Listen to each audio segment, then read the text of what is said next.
Take a look at this exclusive Newsmax video, a pro-Palestine rally in San Diego on Sunday, and the protesters are stomping on the Israeli flag. Without a doubt, the Israel conflict is exposing a very radical leftist element within America. Joining me now is a former New York City mayor, Rudy Giuliani, my mayor, America's mayor. He's also the host of the hit new show, America's Mayor Live, which you can watch on Twitter, Facebook, YouTube, Rumble, and Getter. Mr. Mayor, good to have you. Before you jump in, there's something that happened over the weekend that was kind of like, wow, that was pretty interesting. Eric Adams said this. Listen. We are not all right when we see young girls pulled from their home and dragged through the streets. We are not all right when we see grandmothers being pulled away from their homes and children shot in front of their families. We are not all right when right here in the city of New York you have those who celebrate at the same time when the devastation is taking place in our city. Mr. Mayor, 9/11, I was here. I watched you reach across the aisle, put politics aside, and save the city and maybe save the country. I think that was a good moment for Eric Adams, don't you? Yeah, it was. It was actually, very much contrary to his own political party, which is the primary focus of exactly what he's condemning. I mean, they're maybe the socialist wing of it, or maybe not even. But they have been anti-Israel now for quite some time.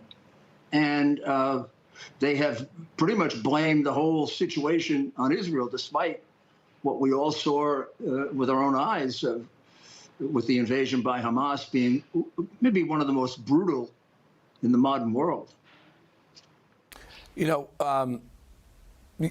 I don't like Eric Adams for so many reasons. One of the reasons I don't like him the most is because as he was trying to become elected the mayor of New York, a position you held, he said, we're a sanctuary city, come one, come all. He flip-flopped on that when they actually came. Here's why I'm saying this. Democrats have a tendency to flip-flop. Henry Kissinger was one of the most open-border globalist people on the planet when he was in power. Take a listen to him just a couple of days ago.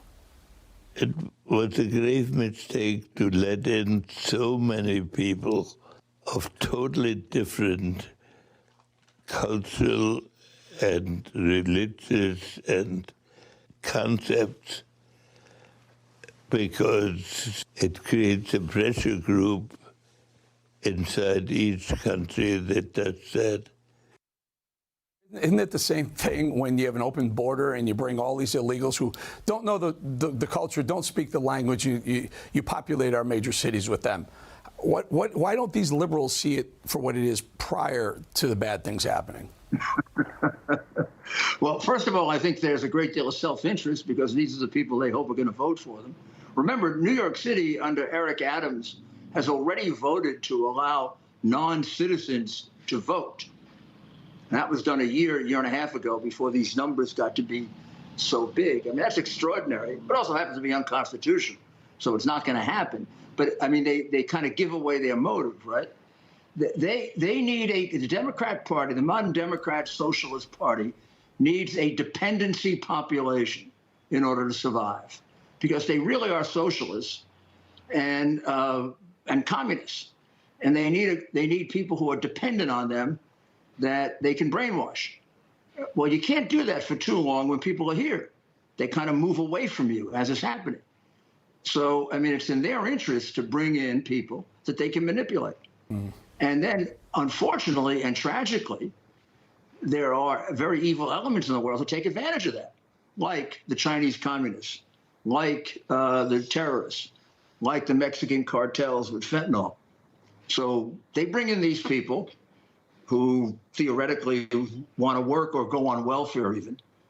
But when the terrorists see that and the drug dealers see that, they see the open door and they just flood in. So right now, we have a lot more terrorists here than we had before September 11th. I mean, if you just look at the apprehensions and then you do an extrapolation from that, there isn't a terrorist expert in the world that wouldn't tell you that in terms of the number of Islamic extremist terrorists in this country right now, it's much more dangerous than right before September 11th. Tell us about that, Mr. Mayor. You were there. You're Mr. September 12th and on.